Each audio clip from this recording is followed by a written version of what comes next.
Hey now, welcome to the dirty side of the track, America's leading Formula One podcast. I'm Brian, that's Rob. Today was the Hungarian Grand Prix, just about 10 minutes ago.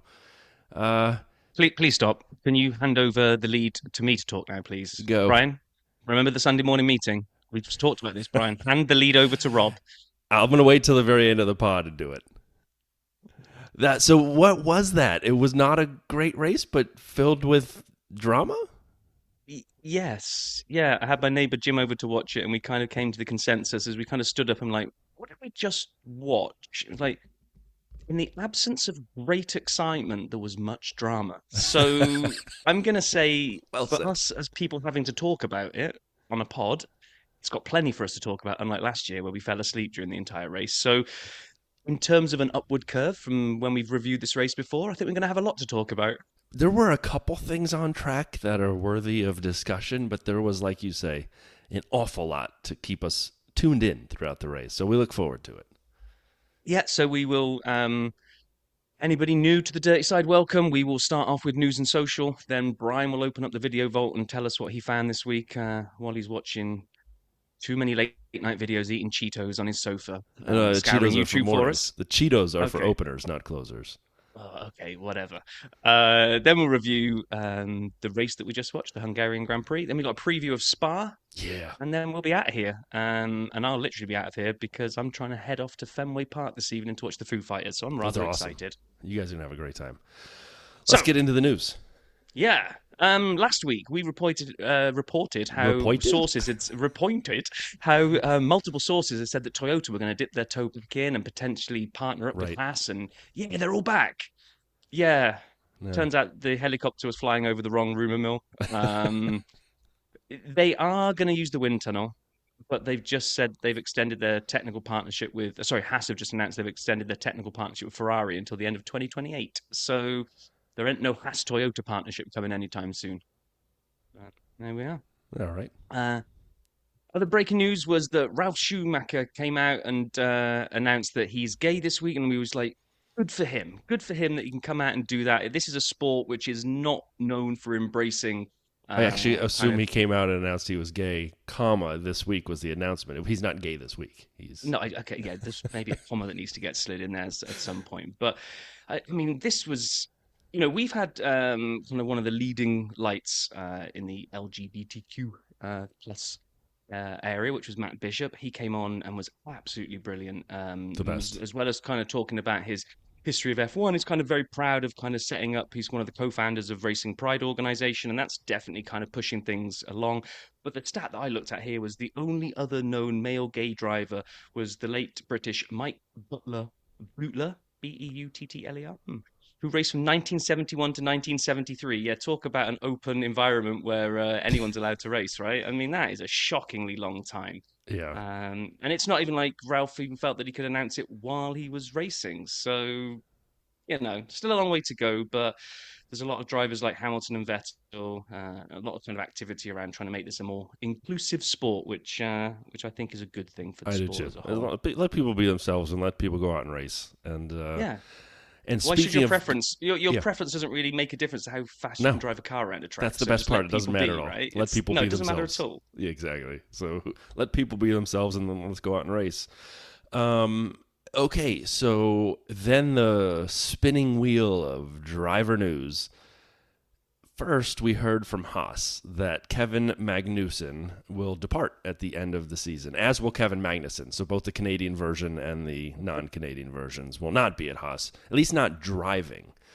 Interestingly, throughout the aftermath of that, Haas is like, oh, we would love to see if we could keep Kevin in some capacity. Really? So I was a little surprised by that. I never thought of him as like the player coach, as the guy who No. was so wizened and out on the track and teaching and giving information. It felt maybe like they're just saying that, and then Kevin still departs at the end of the year. But I guess we'll find Yeah, out yeah, and see. And then the big thing, the swirl that got stronger through the week and then through practice and then especially at quali was Checo. And our friend Terry from F1 Coffee Corner, who's been on here, friend of the pod, says he has sources that he trusts that say Checo will not drive for Red Bull regardless of what happens this weekend in Hungary and Spa. So like that became a very common kind of approach. People showing pictures of Checo with, he's always had those faces he makes at driver briefings and other things where he looks utterly confused.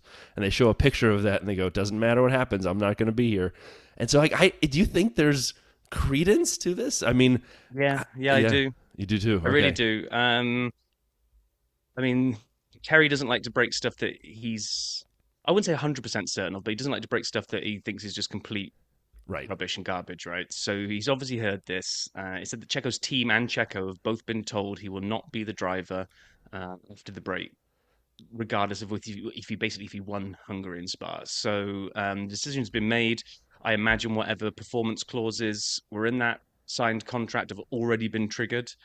And if they did have the legal grounding to be able to execute on those clauses, then why wouldn't you? Because he's just not doing it. He's just not, and we'll get to what he did this weekend, but he just really isn't. So. No, he really isn't. Like, I mean, in all seriousness, it's how many times in the course of a year and a half have we made him the pits? I know you cannot. And every time we apologize. Yeah, and every time we apologize, like with Checo fans, we really like Checo. Force India Checo we loved, early Red Bull Checo we loved, and then just suddenly he's just gone. It's not. I mean, it's just not working, man. And I know I'll keep my powder dry for when we get into the race review. Let's not go there. Because that's all I found on the news and social this week. So let's open up your video vault and see what you found. All right, let's do it. All right, so fascinating week of videos. It actually was relatively dry for a while there. First off, one from last Sunday, which is on the precipice of not being included, but we're going to roll her in here. Never Have I Ever with our F1 Drivers, episode 2 on the Formula One channel, nearly 10 minutes. It was pretty good. It's definitely not a must-watch, but I do enjoy these kind of have the drivers being asked questions, see what they say. Is there anything, that's interesting or salacious that comes out? And as usually, no. But it was still fun to kind of see them being interviewed. The best and worst abandoned F1 tracks on the Jake Morgan channel, which I found, which actually has quite a few views, so good on you, Jake. Check it out. It's nearly 14 minutes. I really like this. So he basically took 7 or 8 abandoned F1 tracks and ranked them in what I believe is the British, like S, A, B, C, Q, F, R. I don't understand how your thing works with an S at the top. But so, grades? Is it like grades in school?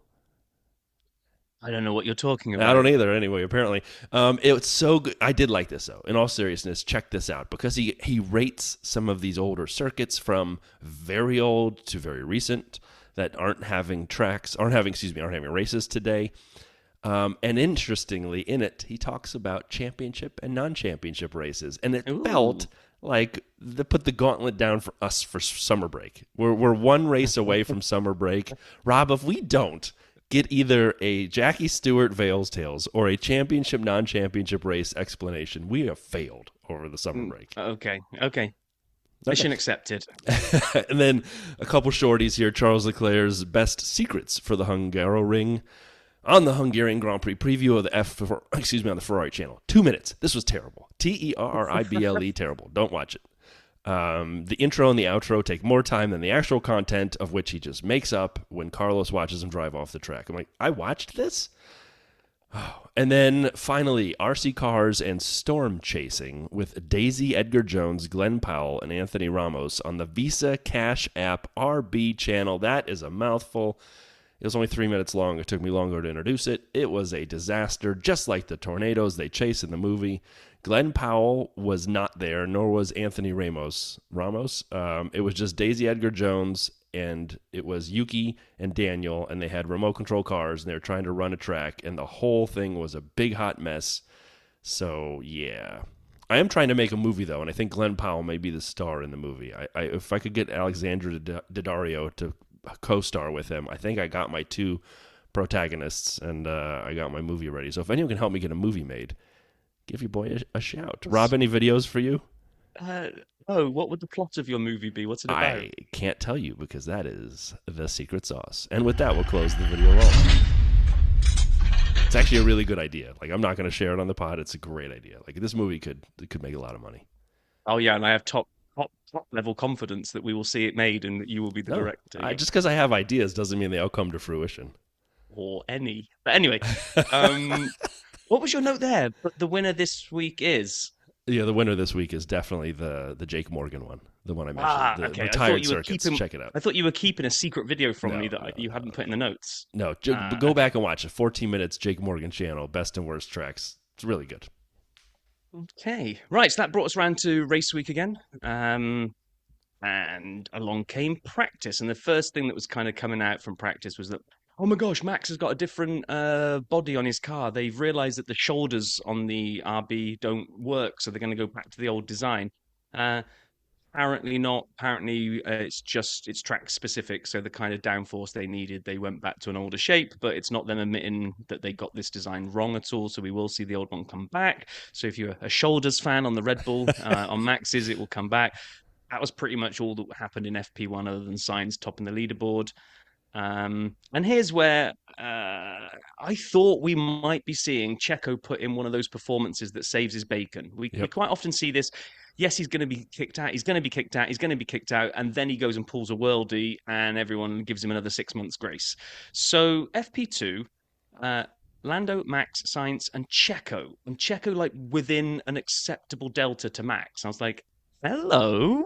Is that would the real Checo please stand up? And I had in the notes here, Phoenix from the Flames, question mark.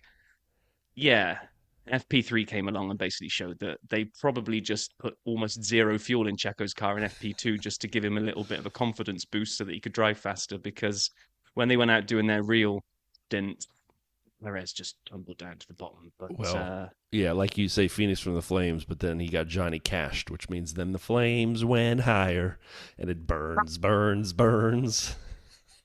Oh my gosh! But I do have a couple of little things that I pulled out of here, which was one, Nico Rosberg.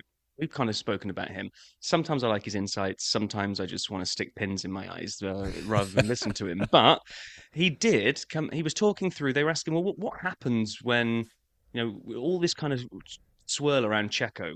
What happens when your confidence goes? What does that mean in terms of being inside the car? How difficult is it to be up against someone like Max? And Nico was like, well, I know what it's like because I was up against Lewis.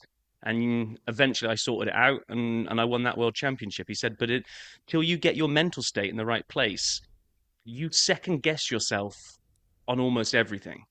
He said, so when you're coming into that corner and you're anticipating where the braking zone is, you will just find yourself either hesitating of, should I brake now so I don't mess the corner up? Or do you not brake and then you brake a little bit too late because you're trying to carry maximum pace into it? He said it's a tiny little like blink and you miss it, but like tenths of a second either way that you second guess yourself all the way around the lap. And every time you do that and you cost yourself a little bit, that's why he's a second behind or whatever it is all the time. He said he's just, until you can get back to getting out of your own head and it's all kind of instinct rather than overthinking it, he said the only way is down. And I'm like, oh, that's so sad because that's exactly where Checo is right now. It's just there's no breaking that spiral and coming back up. Agreed. And then the other little thing I just wanted to ask you, when they were talking about Checo, and I think it was about Checo, and it was all going wrong for him, and they said yes, and it's all gone a bit Pete Tong. Do you know who Pete Tong is, and do you know what that phrase means? No, I saw the note here, Pete Tong, and I'm like, is that a friend of yours, a listener who is a dirty sider sent something? I got nothing. Okay. You went to London, so you didn't bask and drink in the Cockney rhyming slang. So this is a new piece of Cockney rhyming slang because Pete Tong was a DJ. I want to say it might have been. I don't even remember now. He was a DJ. He might even still be DJing now, and his name kind of got absorbed into a new Cockney rhyming slang. It's all gone Pete Tong. Pete Tong, wrong. It wrongs. Okay. Yeah. So if it's all gone a bit Pete Tong, then it's all gone wrong. But again, a bit like the Sky Red button and the US audience having no clue what that means. I just thought, I wonder how well Pete Tong is going to translate across the pond. 0. Not too much. No. I'm trying to come up with acceptable rhymes for the S word for how he drove. So then we get into quali. Oh, and it just goes from bad to worse. And Checo crashed. Oh God! And you when they pan over to the Red Bull just in tatters along the wall, you're like, oh God! It's like you put your hand onto your head, and you just put your head down, and you're like, Checo, what are you doing? You trying to just get out of here as fast as possible? And I know they have to do this, but the it first radio message is Checo, I'm okay. And like the ones in, you can just almost feel the ones in the on the pit wall going, well, you're not, are you? I mean, you're just not okay at all. Oh my But god! it looked like maybe was kind of to set the scene. We'd had a wet track and it was drying, and Checo looked like he might technically make Q2, even though he wouldn't be able to drive in it because his car was in pieces. But, maybe he drove through the field last year here, so maybe if he was kind of starting maybe 15th, 14th, wherever he might end up, that would be okay. And then the track started drying. And then suddenly people are going faster and faster. And Checo's, I think he was like somewhere like seventh or eighth, but suddenly he's like, ka-dunk, Yep. moving down the Well, leaderboard. It's like, his red flag allowed the track to dry, allowed the rain even more, to pass. yeah. Exactly. And so then they went back out there, and everyone improved except we saw George Russell, who had a bad first lap. His banker lap was on him, and then they didn't fuel him enough to. As the track was getting faster, he had to abandon because he was out of gas. And we're like, all right, well, that's bad for George. That's really not. That's a little bit on him, a little bit on the team. Checo crashed. But then the Alpines made a very curious decision to not go back out when they could have gone back out. And it's not drying, guys. Yeah, they sat in the garage, and they're like, you know what? We're good. We're fine. We'll get through with what we did. And they're last. 19th and 20th. Who made that bizarre call? Not even close either, because they finished, K-Mag was at 0.8 off the lead, and he was the last safe one. Gasly 1.1. So basically almost quarter of a second behind. They didn't have any banker time there to be able to just sit back in the garage, kind of eating their croissants or whatever, and going, don't worry about it, guys. We're going to save the tires for Q2. It'll be a genius stroke. I have figured out that Stevie Wonder is their head of strategy. Was anyone looking at the track? It's drying out. They're going faster. There had to have been a moment of just utter stomach upset sickness for their whole team with about 1 minute left. Too late to get the cars out, and they see everyone going faster. Like, yeah, we probably should have sent the cars out. Crazy. And just a weekend that just kept bringing up bizarre situations. And now looking back in hindsight, so Q2 came along. Normal first set of laps, yeah, no worries. But then Yuki crashed, and Yuki crashed when everyone was trying to put in their final banker. I think he crashed in Q3. Was it Q3? Yeah. Oh, sorry, Q2. Sorry, I'm looking ahead in the notes. Sorry. That's all right. Q2 was actually pretty pointless, so pretty boring, really. Not a lot happened in that one, other than Hamilton sweating profusely in the last few laps because he thought he was about to join George in being knocked out because he was sitting right on the disaster line, and they had Hülkenberg, Bottas, and Albon that they claimed were all going faster than Hamilton. He was just about to drop out, and I think it was Albon went over first. Nope, survived. Here comes Bottas. Nope, Hamilton's still in. So it's just Hülkenberg. And it was by, what was it? 100th. Yeah, 100th of a second Hamilton survived to fight Q3. That was unbelievable. A little bit twitchy. And then, sorry, yes, it was Q3. Everybody did in their first round. I think Lando had got the provisional pole. Everyone was coming around to do their second one and really kind of go for it when Yuki decided he kind of liked the look of what Checo was doing, so he decided he wanted to crash as well. And it just left, what was it, 2 minutes and 13? Something like that? Yeah, nailed it. 2:13 left. Okay, cool. And it was like, oh, actually, there is enough time to get out, get round, and beat the checkered flag, but maybe not for everybody if you're in the line. So kind of McLaren sent, what score was it, Lando that came out first, like right at the front of the queue? Yeah, they were both at the front, right? And they're just kind of pull away really slowly so they can eat as much of the 2 minute 13 as possible. We're like, oh my God, we're going to get like this amazing 2 minute shootout now where maybe 4 or 5 of the cars will get a chance to go round. And nothing happened. Hungary gave us what I was afraid of. Like, we talked about this. I love the end of quali. I love Q3 as people are crossing the line and you see if people are improving and does provisional pole stand. The only person who even finished their lap was Danny Rick because he went from 10th to 9th. Everyone else was pulled into the pits. They're like abandoned their laps, pulled in the pits. No one even crossed the checkered flag at the end. No, everybody, and it kind of played out right from the first sector. Everybody went through the first sector and was like 2/10 down, and it was like, oh well, guess we call that a day then. So we just had kind of like the most pointless 2 minutes of motorsport ever. And that brought us into race day. Yes. And I was really worried that we were going to see the McLarens take each other out at the first corner. Were you? I just thought that they would be too feisty on each other, and Max was going to be just sitting behind, eating his popcorn, waiting for the two to trip over each other, and then would just kind of come breezing round. And it almost kind of, but didn't happen like that. Lando makes a great start, but then Oscar, and they always talk about phases of starts, which I guess is we're going through the gears and kind of different levels of grip kick in off the start. So Lando absolutely nails the start. Oscar's pretty good as well. But then Oscar's second phase just launches him alongside Lando. Lando, I think, was surprised to kind of see him there because he kind of moved to his right to kind of completely cut him off and thought, yeah, that'll show him. Now I've got this corner all to my, whoa, where did he come from? Well, then Max is on the other side, And then right? Max is on the other side, yeah. And so Lando, And as you say, no, Lando's nowhere to go. He does not run Max off. He does not hit Oscar on the inside. He basically just holds his own little spot there. yes, yeah. And he gets pushed, and then Max gets pushed off the track. I mean, at this point, Max is, takes the runoff, and he's flying, and he rejoins ahead of Lando. He rejoins ahead of almost everybody except Oscar. And I'm like, well, that's not how that's supposed to work. And then Lewis, you got to give Lewis a lot of credit because then he's watching all this happen. He's like, podium position from the start for me, please. And he's basically going up the inside. And he's right alongside Oscar, and then he backs out. Lewis does, or was it Lando? I think he was next to, and he backs out because he doesn't have it.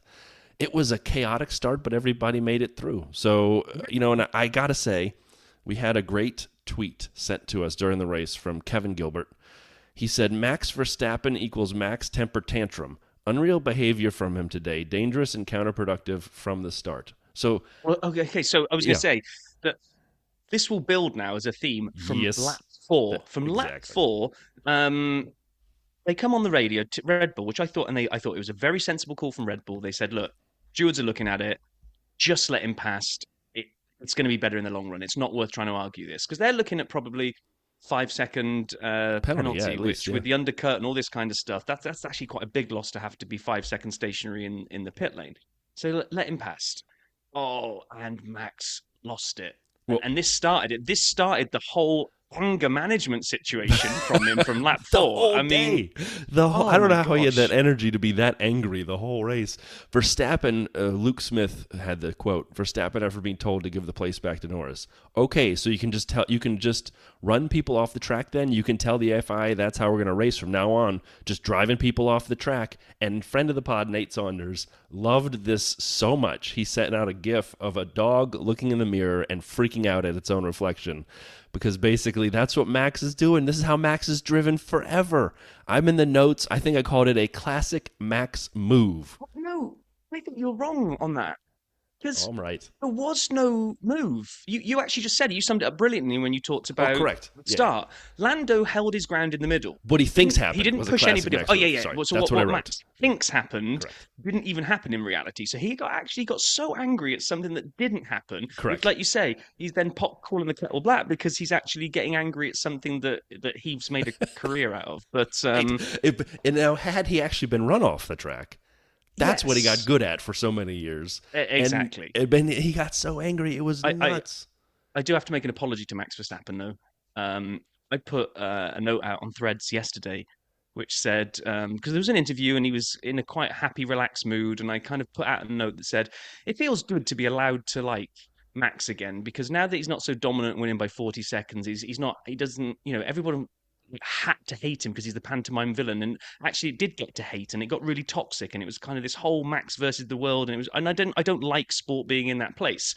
So I was like, no, it's good to see, I can cheer for Max when he wins because he's having to earn them now, but he's not winning every single time. So it's nice to be back in a place where we can all kind of not have to hate Max. And then today happens, and I'm not going to say hate because that's too strong, but he did not do himself any favors today at all, and we'll get to this as the he race acted like a starts classic hothead, and then he drove like it after a while too. Yes. What he did, but we'll get there. We'll get there. So Max is all over Lando, hanging out in his DRS. I actually honestly thought he was going to get him, but then kind of Lando kind of broke free. But we're lap 7 of a 70-lap race, and Alonso, K-Mag, and Ocon make their first stop. Yeah, Hulk like, pit too, right at the next lap. Oh yeah. I'm like, what? Why? Yeah, a lot of a high tire deg track. Why would you go so early from those guys? I don't know. We saw a lot more too than Alonso, Joe, Ricardo, Sargent. It was nuts, the pits. And at this point, I'm like, please don't let this race become just a when you pitted and just the track order is all that matters and nothing changes. And oh man, I got to be honest. I found the beginning of this race incredibly boring after the start. Like it just said Oscar Wow, drove off. Oscar but drove off to about a 4-second lead. Lando was kind of in that like 4-second spot, behind him. And then, yes, Max and Lewis were doing their thing. The Ferrari boys were kind of hanging around and hey, don't forget about us. We're here too in case anything happens. But like at this point, Checo and George are making no real impact from the back. They finally, eventually, I'm going to steal a little bit of thunder from later. They get up on like lap 17 or so. They're behind Valtteri for many laps, and Valtteri's making that Sauber with all the upgrades. They kept talking about, he got all the upgrades. They finished last, the two of them. But so they got all the upgrades, and Valtteri did what Valtteri does. He drives the heck out of a car, and he stayed in front of those guys, a combination of the track being hard to overtake and Valtteri being a seasoned driver. He had those two behind him for 4 or 5 laps. It was great. And the best part is the back of the Sauber has #unleashed on it, and they wanted to be #unleashed so bad. Yeah, so and actually they never got him because it was only him pitting that released those two. Those two could not get him. We had Alonso trying to see if he could steal the most angriest driver of the day award, but to be fair, he didn't even get close. They came on the team radio to let him know the order of all the different cars, and he said something like, "I don't care. I don't care. I just want to go home. I don't care. Has the check cleared for this race yet? I don't care." Yeah, and then here's where. Well, no, actually, I'm not sure if this is where it started, but anyway, okay. Lando comes in and pits first because again, McLaren were looking. They knew that Oscar's far enough ahead. He's not going to come under threat, so we'll give Lando the undercut essentially, or not care if he undercuts because we've got to defend against people behind. He can make it up the next lap. Yeah, exactly. And we kind of had all the cars coming in at this point now, and the undercut was so powerful. So people coming in just one lap before would mean that you were almost guaranteed to overtake the car behind you the car that pits after you, because it's just so ridiculously strong here. So we've got all this going on, all these kind of things happening, and Leclerc finds himself out. I think might not have been at first at this point, but everyone else is pitting, and Leclerc's up. Then they come on and say, "Plan C, Charles." And he's like, "Yep." I'm like. And everyone's like, "Oh, are they one stopping it? Is this why Charles is going so long here? Are they doing it?" And just like they always do with us, we go, "Oh, okay, yeah, genius stroke. They might be one stopping this." And then they box 1 lap later. And then they box 1 lap later. It's like, what was Plan C then? Should we do Plan C? Plan C sounds good. Box. Just say we're gonna box in a lap. It's like you're not fixing anything. You might as well just pull a dummy. Is Plan C code for we're gonna box in a lap, but we don't want to tell you. We don't want to tell everybody else now. So the strategy department went all Pete Tong. Oh, I like what you did there. So, Leclerc pits, Max and Sainz are in. Everyone's kind of in by now. And we get those kind of like fake overtakes happening where it looks dramatic, but they're all on completely different strategies. Tires. So Sainz comes out and just slices past George. But George is on old, tires from the start of the race. I mean, at this point, to your point and what I said earlier, it was just a pit stop strategy at this point of the race, where when did you box? How old are your tires? Where did you come out into clean air? Did you come out behind Yuki like everyone else seemed to do? Oh, he stuck behind Yuki Tsunoda. Yuki took the Valtteri mantle and just ran the DRS train for the midfield after Valtteri did. So yeah, he took over the mantle. He did. Everyone was stuck behind Yuki at some point during the race. And then Alonso, we had another little bit of angry Alonso where he'd been stuck behind Hulkenberg for the best part of a decade. And then it's funny how a car can defend and make it look like you're never going to get past it. And then suddenly Alonso gets him and Stroll went, "Oh, that's how you do it." And Stroll goes straight past Hulk as well. Like, Hulk lost the ability to defend. Probably his tires fell off, but like he just lost it. He locked up a couple times too there. And then Lance got on him afterwards. So then the only unofficial competition that was going on at this point was last man standing. And we had an exciting four-way battle where Perez, Russell, Yuki and Gasly hadn't pitted yet. So they were kind of, who's going to be the one that can be, I'm going to make these original tyres run the longest? Well, Yuki fell first, leaving just 3. Checo and Gasman came in, which meant it was Yuki and Russell going head-to-head for who can stay out on their original tyres. And Lap 30, Yuki came in. So, yeah, George wins. George wins who can go the longest trophy today. So, well done, And George. Alpine, once again, with the blinder, decided to leave Gasman out so long that when he finally pitted, went back out, they're like, oh, we broke the car or something during the pit stop. You're going to have to retire the car. You can't tell me there's something unrelated to the fact he stopped 2 laps later, retire the car. What'd you do during the pit stop? Did someone nick a valve or something? Like hit a hose? Come on, guys. I expect more from my French brothers. I'm not French. Then we started getting a bit of the feistiness coming in with the Max and Lewis show, which always seems to serve up some Love drama. it. So always delivers. Max is hanging out in Lewis's DRS. He's really getting close. Lewis is defending like a champ and using his battery whenever he can. But Max actually puts a fantastic move on Lewis, goes around the outside, and then the thing that he's been complaining about all weekend, this car is understeering, I think really shows here. Because as he kind of moves his steering wheel left to carry on going around the corner and take Lewis, the car just drifted out wide, Yep. and he lost his place to Lewis and would never actually get it back again. He got close on the straightaway on the 60th did. lap, but we'll get to that. At this point, Brian was so excited he went off to eat Cheetos, apparently, according to the notes. I wanted you to know why I wasn't going to be doing any note taking for a while because I'd have orange dusty fingers and I wanted to enjoy my breakfast. I was going to make actual breakfast and I got up a little later and I thought I didn't want to miss the beginning of the race because I thought that'd be the only exciting part. I do appreciate the Hungarian Grand Prix because I was able to get up, get some Cheetos. I got a cookie. At one point, I went and got fresh soda. I was able to miss entire sections of the race without missing any of the race. Did you miss Angry Max? We had a couple of Angry Max exchanges about the car setup. There were I caught 15 Angry Maxes. The car is crap. You ruined my race by boxing me late. These tires are horrendous. The balance doesn't work. The front, the back, the sides, the braking, the decelerating. Who designed this thing? Where'd Adrian go? Give me back my car.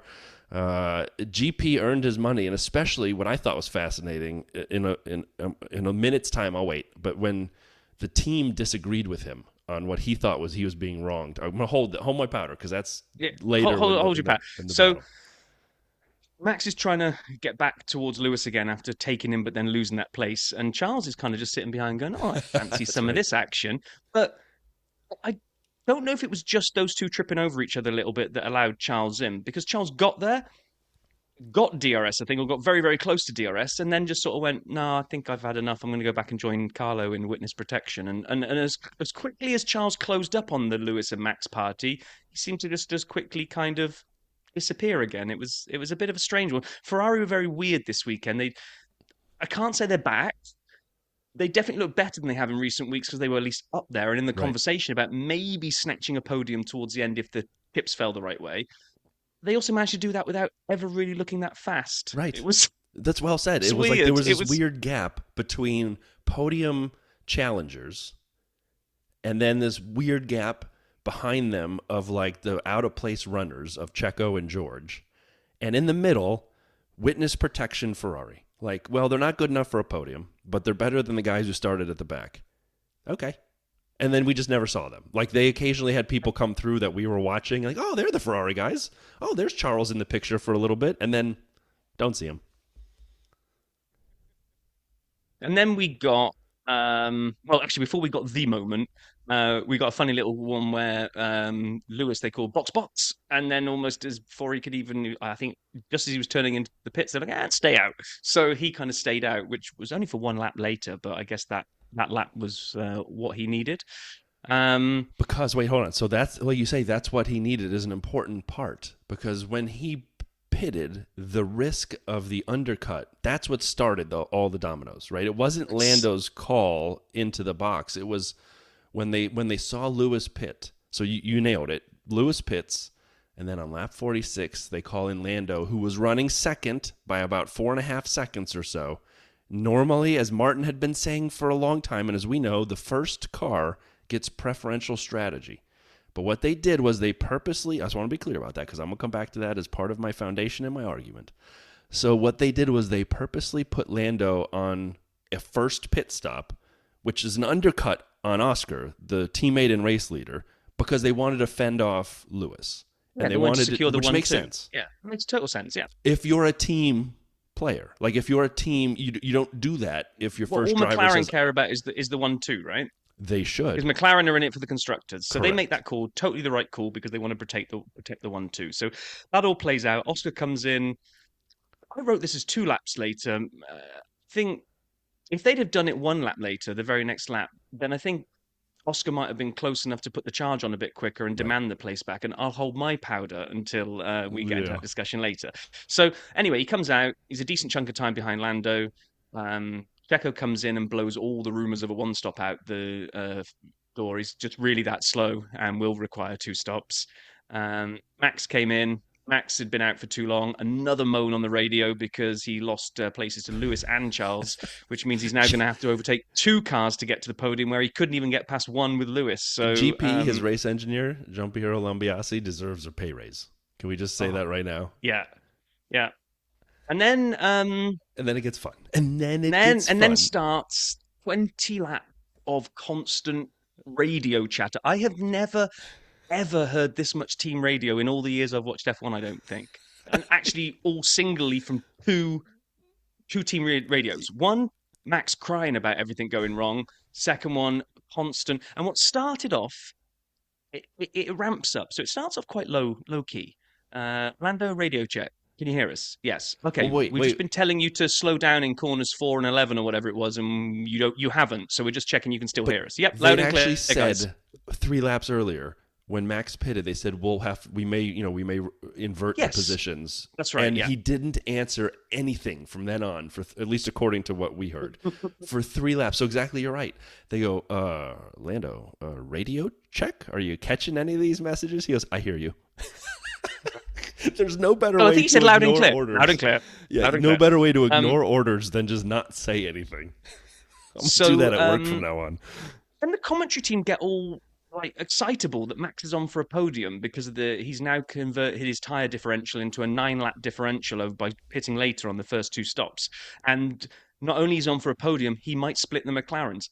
I don't know what they were watching. I mean, I wrote it here that it said Max on for a podium, but it never really looked like he was ever going to get close to challenging that. So then our only person that could possibly do a one-stopper pretty much was George, and he didn't. He came in. Does George get... Let me just quickly go to the end again. George doesn't get Checo back, does he? So that was the one George that was eighth, a little... Checo 7th. Yeah, so what would you have done there? Because he was 14 seconds ahead of Checo. So if they pit, they know they're losing track position.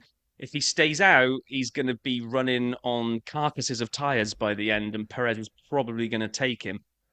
Do you stay out and just try to defend? I mean, I don't think he was going to get eaten up by anybody else behind because everyone else was so far behind. Agreed. I don't think of George as an excellent defender, if I'm being totally honest with you. I've never really seen him hold people back like that. I mean, I think you go back to Canada and he was olaying people by left and right at times. So I think at some point you have to box. You have to get them on tires that aren't going to be just dead and see what happens. I don't think that was that big of a... For me, I think it was the right call. When he pitted, and this is where now it gets really crazy. So we're at 56. We got 14 laps to go, and there's sort of 3 things about to happen. One is the whole McLaren situation is being dialed up to 11 on the radio. And there's a lot to this. So I don't know if we want... There's of the things, we can figure out what to take first. That's number 1. Number 2 is Max and his charge through. He does get Charles right around this time, lap 57, but then he gets up onto Lewis. And I want to talk about the Max and Lewis and Max radio. So that's number 2. We can take these in any order you want. What's your third thing? And I'll tell you. I don't have a third thing. So those are the 2. I thought you said there were 3 things. I thought there were, but I just realized no worries. No worries. So let's do the Max one first, because I think the McLaren thing is quite interesting, and it will make sense that we kind of do that as the race comes to an end. So I don't have a third thing. Okay, so Max. Let's talk about Max. He is gets up right behind Lewis, and he is, again, it's a hard track to overtake. He is catching him on the straight. He's sending it into turns 1, 2, and all kinds of other places, trying to make it work. Tailing around corner 4, I think it was, when he left a big, long streak of rubber on the floor. Yeah, that was great, actually. When he came back on, you saw exactly what you're saying. He put down a nice streak of rubber. But for me, there was one where he tried to take Lewis outside too, and he runs wide. He thinks Lewis forced him off. He says, I had the corner. He forced me off. His own team said no. Said you weren't ahead of him at the apex. And he was like, what are you talking about? To his own team. His I own know. team is telling him he's wrong. Did you catch that? I did. It was at this point where it actually felt like the Red Bull team just wanted to be done with Max at this point because there was nothing left to defend for him. Like normally they defend him to the hilt, but like Right. they said, it was clear on the replay. Lewis left him a car's width. In fact, probably a generous car's width. He never got close to squeezing him off. He wasn't at the apex. He wasn't listening to anything they were saying about the settings on the steering wheel. I think at one point they just went, "Yeah, whatever, just do whatever you want, Max." So then Max is enraged at this point, right? He Oh is yeah, seeing he is nothing driving but on red. red mist. Yeah. Yeah, exactly. He is just so angry. And so he keeps going around. He goes around. Can Max get Lewis for the podium? And then lap 60 or 61, he comes up on the inside of turn 1, and he drove like an idiot. And he went too deep into the corner, locks everything up, just goes straight across. He hits Lewis, okay? I don't care what anyone else wants to say. Lewis came to almost a complete stop to let this guy go flying by.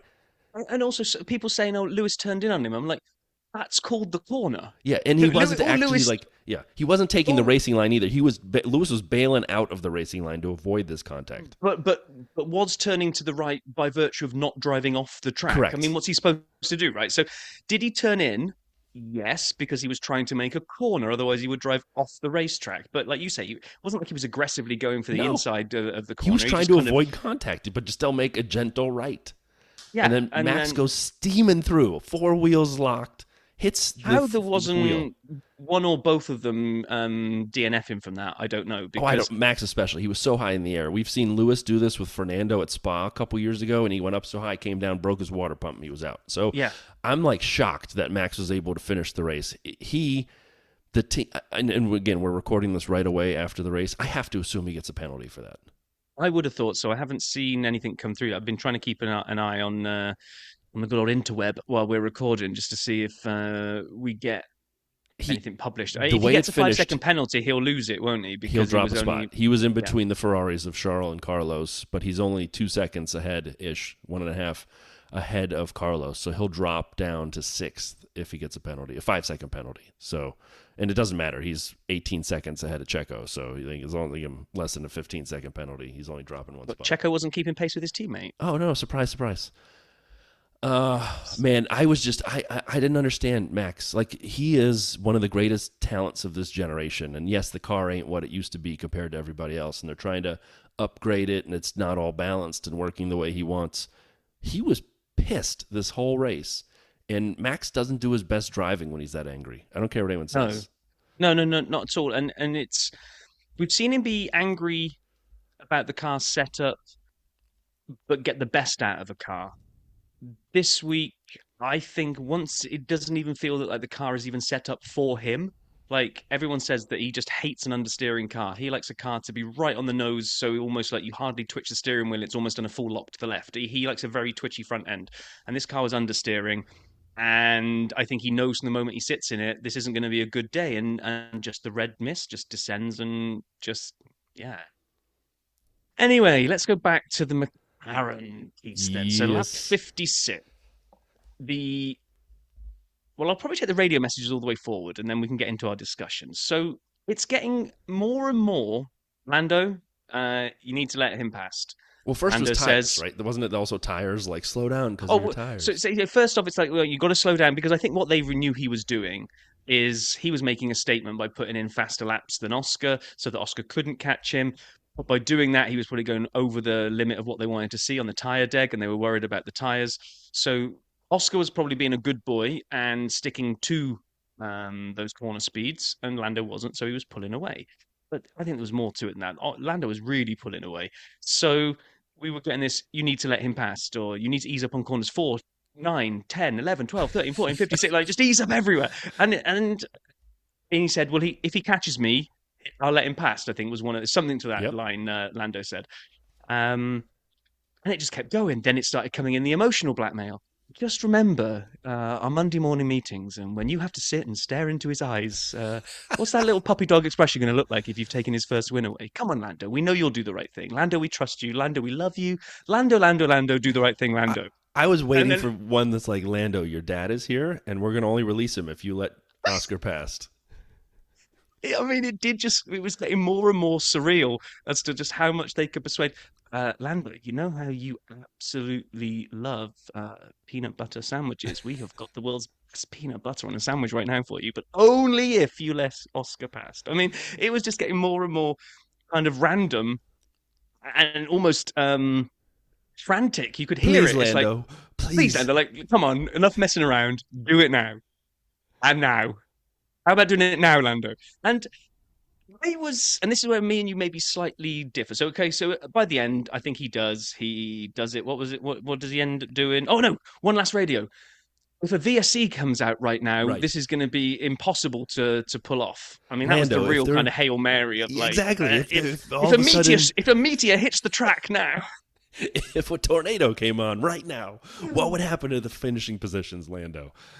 Oh my God! I've never heard team radio like that, and I mean the commentators obviously did a great job of tying Oscar's agent Mark Webber to Sebastian Vettel in the Red Bull Multi 21 situation, which is a Yeah. great one. I used to have that sound somewhere in here, but I don't think I do anymore since Seb retired.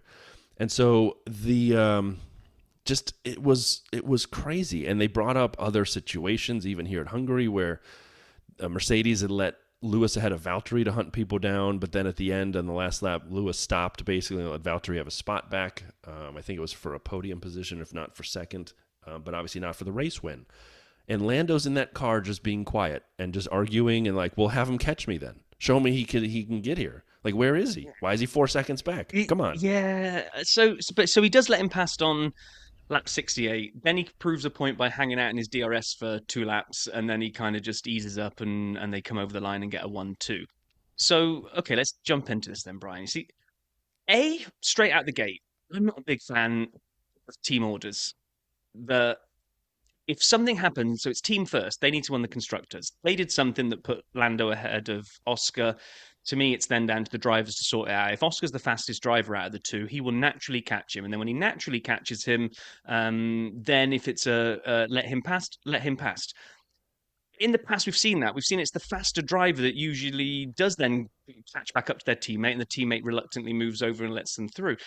Lando was pulling away rapid amounts. It's not his fault that the team did this. So I can kind of see Lando's mind of, I'm the one that's going to catch Max. If anybody can catch Max, it's me. I need the points. You're going to get a 1-2 anyway, team. If Oscar is quick enough, he'll catch me. And if he catches me, I'll let him past. Oscar never got close. Oscar never took time out of Lando until Lando actually moved over. So it just feels all kinds of wrong that race car drivers who want to race fast and win races then have to pull over for slower cars. I don't. But I'm quite happy that Oscar won. I'm like really torn. I don't know. I didn't like it. I completely disagree. Couldn't disagree with you more. Okay. The point of team orders, it happened already. When they let Lando pit first to cover off Hamilton, they already broke the natural racing order, to your point. Oscar was 3 or 4 seconds ahead.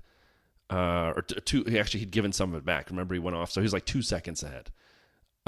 When they did that, and then let Lando go 2 or 3 laps before Oscar boxed, they gave Lando that delta. I know you're saying he extended it to 4 seconds. Fine. But they gave him 2 or 3 of those seconds.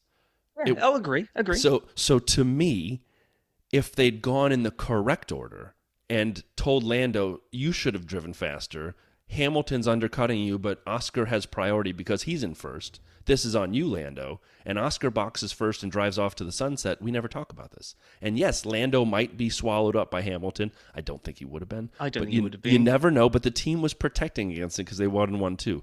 They created an unnatural running order that had Lando first. Lando, then, as he may or may not have driven extra hard on the tires to prove to people to pull away. I don't know. But he wasn't supposed to have had the lead. He got it because of the team orders. Giving it back should be part of the team orders. You think Oscar has to pass him 3 times? Like the team has to disadvantage Oscar and go, hey, why don't you go catch him again? No. I think Oscar needs to show that he's even capable of catching He him. pulled ahead twice. No, of him. no. On the drive to the line, he fell further and further. He got 6 seconds behind at the height. 6. He came out But 2 there was behind him. back markers and things. It was like 4 seconds. So was they pretty both much have the to average overtake pace. him? No, maybe 1 lap. It was like a 4-second delta. No, and it's and and I think Oscar kind of in his heart almost knew it as well, because he didn't sound excited when they talked to him on the radio that he won his first race. It was all a bit tainted because neither result was a good result. McLaren, I think, made this for themselves, and as soon as you bring team orders in, it never ends well. I agree. No one ever liked the Schumacher and Barrichello thing. No one ever likes any team orders ever, and I just kind of think team does what they need to do to protect the result and get a 1-2, and then leave the drivers to decide which way round that finishes. No, because drivers want to drive. You've given one guy a 4 or 5 second head start. Oscar proved it on track multiple times by pulling that lead out. Passed him on the first lap. But then could never catch him. Couldn't catch him.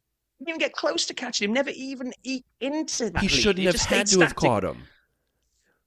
And it wasn't like, I think 3 of those seconds were basically given to him because of those outlaps. And so, yes, maybe he pulled 1 second ahead, in my opinion, and that's deserving of a race win when they gave him track position. No way, man. If I'm Oscar, I'm basically telling my race engineer, I'm telling Zach and Andrea, I go, don't you ever prioritize him above me ever again like that, because I would have won that race if you hadn't done that. Do you think, let me ask you this, if Oscar boxes first on lap, whatever it was, 46, if Oscar boxes first and pulls away and Lando boxes 2 laps later and never catches him, I mean, I totally tainted that. Let me try it again. If Oscar boxes first ahead of Lando, he doesn't deserve to win if he can't catch him. I screwed that up. But let's do this again. Hold on. If Lando boxes second, like he should from a, Yeah. Does Lando catch him? I think he does. No, I don't think so. I think Lando was quicker in the last stage of the race on those tires. I think he just was. So that's the only thing they messed up, is that if things had all been equal, and I think they should have bought Oscar in the exact lap later rather than letting it run for 2 and letting that delta get bigger. Once they let that delta get bigger, then it was a problem of their own making. I agree on that. And as soon as Oscar wasn't even taking a few tenths a lap off, if they could have just come over the radio and said, Oscar's catching you, find an opportune moment to let him past, fine. But he never was. He never got close to him again. Never even took a 10th out on a lap. They did that. They caused that to happen by the Of course pit they did. Of course they did. But there's 2 drivers, and I've got Lando chasing down, although he probably won't catch Max, but he's the only one possible of it. I can totally see why the competitor of Lando had such a hard time giving that up, because if he's there and he sees his rear view mirrors full of Oscar because Oscar's catching him, he does the good team boy thing, he pulls over and he lets him go, like when Lewis has been let through, when Schumacher's been let through, because the other guy does the good team job.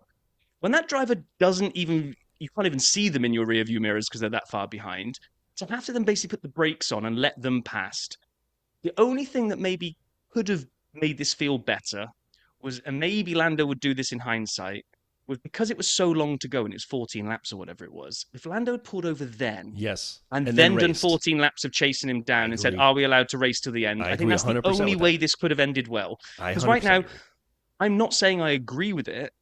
I'm also just saying I don't disagree with it. I've got 2 racers that want to win a race. Oscar wanted to get his first one. It's kind of been given to him in weird situation. I bet he will love race win number 2 better than this one. I agree 100% on that. Lando, I can totally understand why he wanted to, because he thinks he's chasing Max and he thinks he's faster and he's not getting caught by his teammates. So I know why he doesn't want to. So this is why I just hate team orders, like, full stop. It's just... But I in my heart, if they box Oscar first, like they should have, I think Oscar he runs off and Lando doesn't catch him. I think Lando was faster on that last set of tires. I think Oscar was all kinds of disadvantaged by going second, by coming in later, by forget Lando all of that. No. I Sorry. understand what you're saying. None of that has got any relation to, once they are both back out and on that same set of tires, Lando is the faster one by a mile on those set of tires. Not it doesn't matter what came before. A second or 2 over 15 laps. I think you're wrong on that. I know you're wrong on that, and I think if they'd done it the right way, this wasn't a conversation. And they were trying to be slick by covering off Lewis, and they cost Oscar a victory that he could have enjoyed.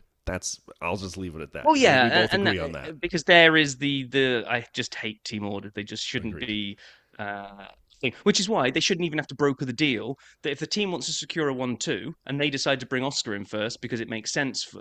Bring Lando in first because it makes sense for the 1-2. They shouldn't have to apologise and they shouldn't have to give anything back to anybody. It's part of being a team. You want to race in a fast car like McLaren that can get you a podium or a win? Great. We want you to deliver for us so that we win the constructors. And there shouldn't be this brokering and bargaining of, we're going to do this, and then it'll be really nice if you could just give him that back, and we can all kiss and make up at the end. Would like no, screw it. Just agree on that 100%. I would like Lando to have given the spot back faster and then raced to the end. Yes, and then that would have been the best outcome. Papaya racing, and then go for it. And then do what they used to be with, I'm sure it was like Hamilton and Rosberg back in the day, or maybe even with Valtteri, but they would let them race until they were probably like 3 or 4 laps from home. Right. And then the team radio would come on and say, right, bring it home there, boys. Right. And if they'd have done that, if Lando had been told to move over immediately and we'd had like 14 laps of him chasing... Sorry. If he'd listened to it immediately. Correct. And we'd had 14 laps of Lando trying to take Oscar, and then maybe with 2 or 3 left, they went, right, that's it, bring it home, boys. That would have been the best way this could have ended. 4 laps later, radio check? Are you getting any of these? I can't see if these messages are received. I do remember my third thing, and it's real fast. We made fun of the Sauber upgrades and how they finished last. I was wrong. I looked at the finishing positions. Valtteri was 16th, so good job, Valtteri, ahead of Logan, Esteban, and Joe was 19th. And obviously the Gasly was... Yeah, the Gasly was last. Yeah. So, I mean, that does change a lot, right? In terms of having 2 McLarens, the constructor standings now, it's 51 points that McLaren's behind Red Bull. That's not a ton with 11 races to go. No, actually, let's just round out so what happened then. I think we agree. We look at the standings. So we had Oscar, Lando, and Lewis on the podium. First 1-2 from McLaren since 1999. I could have sworn that when Lewis was at McLaren, maybe with Alonso, there must have been a 1-2 in there, but obviously not. No. I think they mean at Hungary.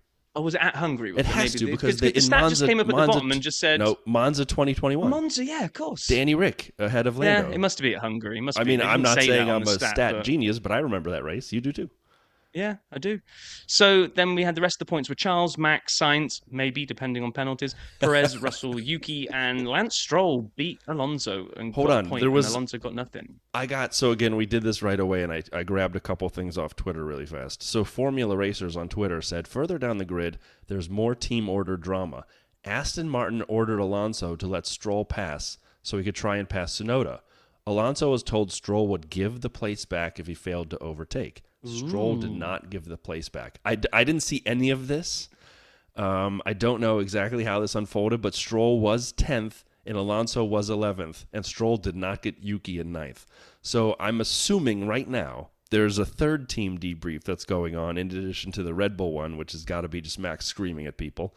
In addition to the McLaren one, which I'm assuming is just Oscar and Lando not talking much and staring at each other unhappily. And then you have the Aston Martin one, where I'm assuming Lance Stroll's like, I did what my dad said I could do. Just kidding. Just kidding, Lance. Come on the pod. So the shakeout of all of that is in the Drivers' Championship. Max still well ahead, 265 points to Lando's 189, so closing. Charles in third, 162. Sainz, 154. Piastri in fifth, 149. And now in sixth, yes, Lewis Hamilton, 125. Ahead of Checo with 124, who's now got George right behind him at 116. Yeah. And surely eighth is as low as Checo can fall because then you got the gap from George on 116 to Fernando on 45. Surely Checo. Surely he could stop racing now and still finish eighth. I'm fairly confident in that. Yeah, true. Actually, that's not true. If he stopped racing now and you bring in like Ollie Behrman or something, he may finish behind him. But as of the current drivers, he can't get lower than eighth. True. And what that means over in the world of the constructors' title is Red Bull on 389. 51 points. 338. 51 points behind. That ain't a lot of points, man. It's not. And I mean, Ferrari 322. I mean, last year, the first number wasn't even the same. Like, we got 3 teams all in the 300s, whereas last year, Red Bull were already on about 16,000 points at this point, and Max had lapped the field in the constructors by himself. So it's just so refreshing to just have it not like that. So, yeah, a strange radio-heavy Grand Prix. Team order, radio-heavy, angry drivers. Not a ton of on-track action, though. No, no, not a lot. I mean, a few feisty bits, but Yeah. and also if you take out the kind of like you said earlier on, the cars on different strategies, just slicing past people, not really that many overtakes. No. But yeah, it was enjoyable, but weirdly for a non-racing way. I think if you'd watched this in a bar on mute and they didn't show the team radio messages on the side, you would have paid no attention. But when True. you heard the team radio and you saw the messages, I think it was crazy. And one other tweet that I grabbed as we were coming in here at Jaunty's Corner, Jaunty has a lot of great content. That wasn't a cool down room, because I was excited for the cool down room. He goes, that wasn't a cool down room. That was estranged brothers being polite at Thanksgiving for the sake of the family, while the cool uncle tries to make jokes. Because that was great. Lewis is watching the TV talking about, oh, that was crazy. Did that happen? Did you see what Max did to me? And Oscar and Lando are like not talking. It was so good. Yeah, I didn't think. Uh, I thought Lando could have celebrated with Oscar a little bit more on the podium. It's his first win. He sort of seemed to exit stage left once he'd done his fountain of champagne. He sprayed a bit on Lewis and then just seemed to leave. Yeah. And Oscar's mom had a great tweet after he won. She said, well, I guess 6 a.m. Pilates are off. Oh, man. So let's recap it. Shall we do some King of the Pits in the pits? Yes, let's do it. Let's do Kings first. You're the king of the pit.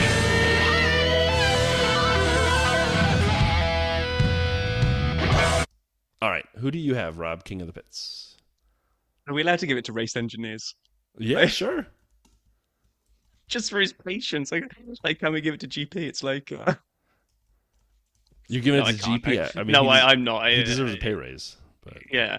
No, oh, despite all the debacle at the end with the orders, King of the Pits has got to be Oscar, It does. because he made a great move at the beginning, made it stick. I actually wonder, something referenced, we didn't talk about it in the team order piece, but I might have got this completely way off, but one of the pieces of commentary almost suggested that had they made a deal about whoever made it into the first corner in the lead maybe was going to be the one that was backed. because they did reference a conversation from that morning. They did. So, and Oscar did a great move, got first, and never really looked like giving it up until all the other stuff happened. So yeah, I'm going to give him King of the Pits for Agreed. For I am bringing too. I don't for even bringing need it to. home in the end, kind of. That's just why it doesn't feel like a great win for him, and I agree. I'm with you on everything you said there. So let's talk about the pits. You're the pits. Should we just rename this the honorary Sergio Checo Perez pits? I'm not giving it to Checo. You're not? Did you watch the race? Yes, I did. So I'm giving it to Checo, and I'll cede the rest of my time to you. Max, What? for an absolutely petulant, angry, I'm going to go cry about it because I don't have the best car this race and I'm just going to cry and not get on with things. It's just like, I've never heard him fall out like that and be so angry and so just... It just wasn't befitting of a champion. And I get that the red mist came down, he's frustrated by his lack of his performance in his car or what have you, but there was still actually a podium up for grabs today. Without all the stupid lunging on Lewis, it's like there's just too much history there, maybe, or are we victims of being led by the media on the Lewis and Max thing? But it just feels like every time those two come together, it never ends cleanly. And he didn't need to do it. He got Lewis lined up. He was there, and he would have been on the podium. He wouldn't have chased down the McLarens. He just wasn't quick, but he would have made the best of a worse situation. Do you remember the Brazil audio from 2 years ago from Checo? Yeah, it shows who he really is. So is that what you're saying? Are you with Checo on this, that it shows who he really is? Yeah, maybe. After I've gone and defended him online and said that, he's actually a pretty decent guy and we don't have to hate him just because he's in a dominant car and winning every single race. That lasted about 48 hours and it got thrown back in my face. Wow. I would not give it to Max. I'll let you give it to Max. I gave it to Checo. For me, the honorary Checo Perez award. A couple quick stats, and then I'll turn it back to Rob to close us out from this week before we talk about next. We heard these all on the broadcast. But so after last race, where Lewis was the oldest race winner in the 21st century and the first person to win after 300 GPs, Lewis then had his 200th Formula One podium, which is an unbelievable number of podiums. We've had 7 different winners from 13 races, the most since 2012, which is tremendous. And I love the fact we don't necessarily know who's going to win. I was talking about this with some folks the other day. It's fun to watch. And Oscar is the first race winner born in the 21st century. Ooh. That's quite a nice little stat. Yeah, the 200 podium one, me and Jim, when we were watching, we were like, but yeah, right, 200, it can't be. Well, yeah, he's gone over the 300 races, so that's a lot of podiums. That's a lot of percentage-wise. podiums. It really is, isn't it? He may actually have a bit of, like, all that champagne he's been drinking. Could he be considered an alcoholic at this point from all that? Just kidding, just a joke. Right, you need to cue up the next piece of music now, don't you, for roving reporter Pitlane Paul? I shall do that.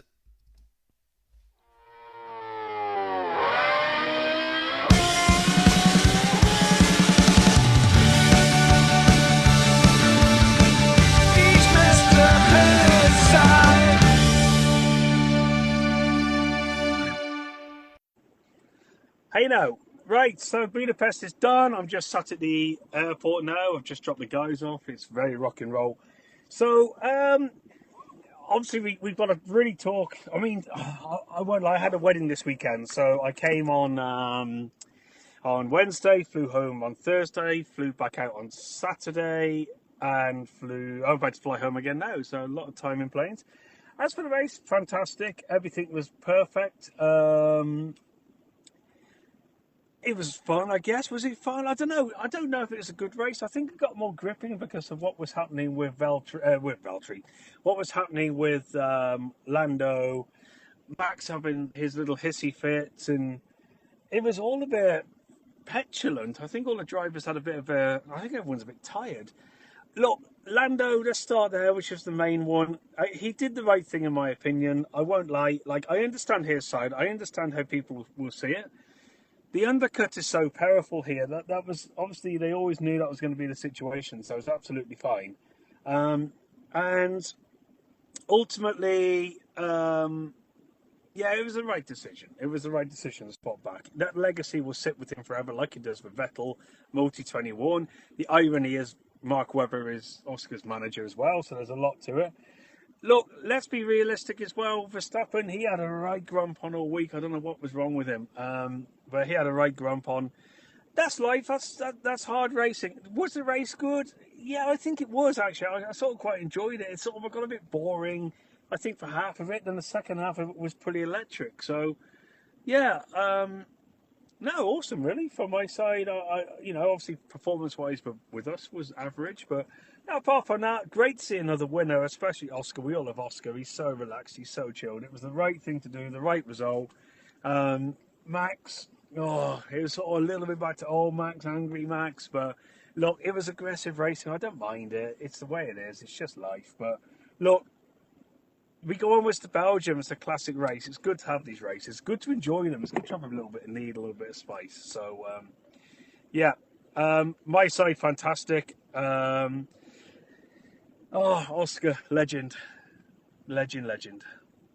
Awesome. Thanks, Paul. As always, you are the absolute man. Fantasy is obviously calculating as the race just ended, so we will get to that from this week for next week. I am hopeful that some of the George overtakes helped me out. I had him on my team, but I have Oscar on both my teams, so that'll be helpful. And I doubled him on one of my teams, and I doubled Lando on the other. So I have Lando and Oscar and McLaren on one team. So that team is set. So sorry, you're confusing me. I really don't care about anything that you're doing outside of the Dirty Side League. So so the Dirty Side League, I have Oscar as my double. Oh, nice. With George, and I have Mercedes and McLaren as my constructors. So it's going to be a nice haul of points. As long as George got some overtakes to make up for the horrendous quali, we'll see. You don't get any negative points for the quali, do you? You just don't get points. Right. Yeah. So, and he finished. I don't have the gas man. I got rid of the gas man a while back, so Good. The only DNF won't impact me. Okay. So next week to Spa, which hopefully will be very, very different in terms of on-track action compared to what we saw today. Look at us saying it at the same time. synchronized. It's like we rehearsed it. So, Spa, 4.341. I couldn't get my words out then. Miles, 44 laps, unlike the 70 laps today, which gives you an indication of how much longer Spa is than almost every single track in the world. So a Lewis Hamilton amount of laps is what you would say. Yeah, so we're going to go around a Lewis Hamilton number of times. Oh, by the way, did you notice that when Valtteri didn't make it into Q, whenever he dropped out of quali, he missed out on quali by 0.077. Did so he? He missed I out by missed his that. own number. I That was did great. miss that. Anyway, so when this was first built in 1921, it used a combination of public roads between the towns of Frankenschamps, Malmedy, and Stavelot to create a 9.25-mile circuit through the forests. Wow. 1947, they decided to make it a bit shorter, cut it down to just a mere 8.7 miles. Kind of still probably too long. Can you imagine an 8.7-mile lap? Could you imagine being a fan? You'd see the cars go by and then wait like an eternity, and they come by. I mean, how many times they go like around? a 10-lap 3 times? race or something. Like, 1979. They cut it down pretty much in half, 4.3 miles, and got rid of chicanes, and basically gave it the title of the world's fastest open road circuit in the world. And it really hasn't changed much. Little tweaks here and there, bit of safety stuff, changing some of the profiles of the bus stop chicane. But really, since then, it's kind of been as that. Eau Rouge, Radion, and the Kemmel Straight is kind of probably one of the most famous parts of it, which for me actually really starts with turn 1. Yeah, Turn the 1 where source. you get the brilliant fact that you can have about 3 million different lines through there, depending on how you arrive at the corner and how wide you come out of it or how acutely you attack the inside of it. And then that's it. You floor it, and you basically are foot to the floor for 1.25 miles, essentially. I love it. And like, I'm the worst at knowing the names of corners. I call everything the Parabolica or the Lesmos or the Curva Grande. And then when they run over bumps, they're Curva Grandes. But for me, I do actually know most of the corners. I love Spa. As you know, a Dirty Side listener made me that relief picture that I have in my media room of Spa. La Source, the first corner, as you say, up to Eau Rouge, Radion, and then the Kemmel Straight. I love Pouan, which is sort of inside that left that you can take at full speed now in Blanchimont before the bus stop chicane. The bus stop chicane is fantastic. The whole track, it's great to run it on video games. It's great to watch it in real life.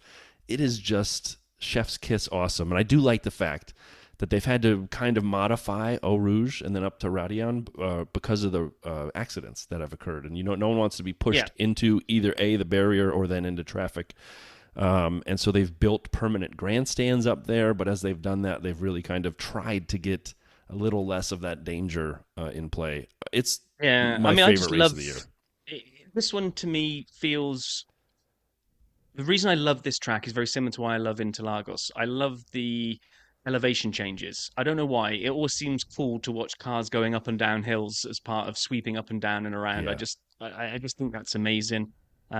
You've got the combination of flat out into heavy braking zones and tight corners, chicanes. It's got a little bit of everything, this one. I think Spa, again, I say this quite often, but me obviously being a seasoned F1 driver, I think it feels to me like something that really challenges a driver because it's got a little bit of everything in it. Yeah, agreed. So I love it. Absolutely love it. But it is higher speed than, say, Hungary. Yes. So for the cars that aren't high speed or aren't good at high speed corners, I think there are certain teams you watch who have struggled, like the Alpines. Ferrari, I think, did better than we thought in Hungary because their package seems to suit a little lower speed track at this point. I'm curious to see if they can figure out the aero for Spa. I'm assuming they will, but going in, I wouldn't put them up super high. I guess we'll see. I'm curious to see what Mercedes will bring for this race and how they'll go. Because they've obviously been on the rise, but then you've got to watch McLaren and Red Bull. I mean, this is going to be so much fun. I can't wait. The weather is crazy. You never know what weather's coming at Spa and where it's coming from when and how it's fast coming. it'll be Yeah, there. Exactly. yeah.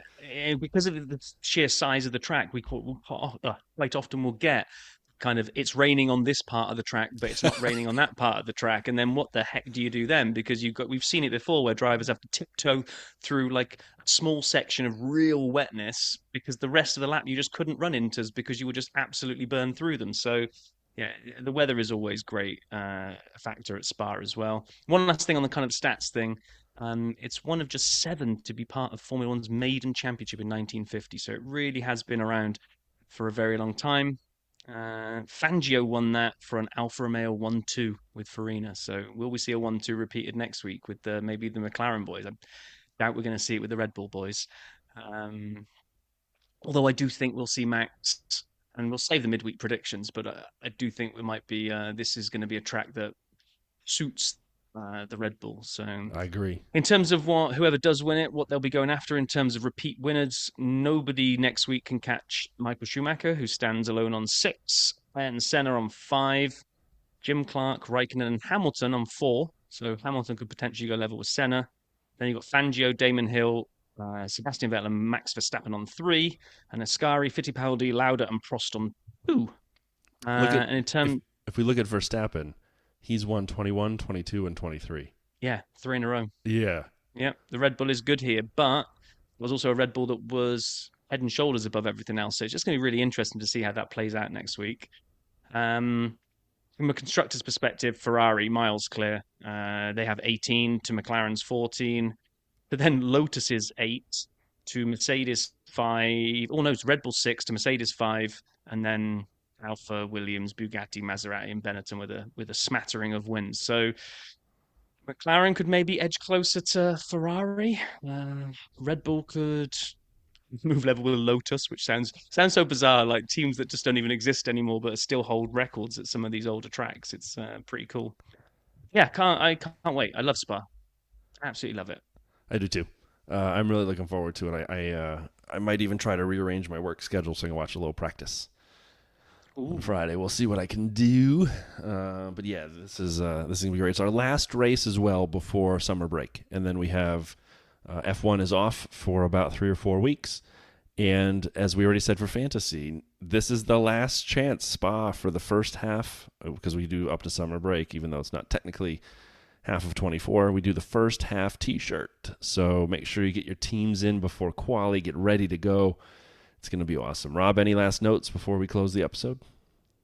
No, I've completely kind of brain shut down from F1 mode now because I'm ready to go and rock out of the gig. So I'll let you close this out.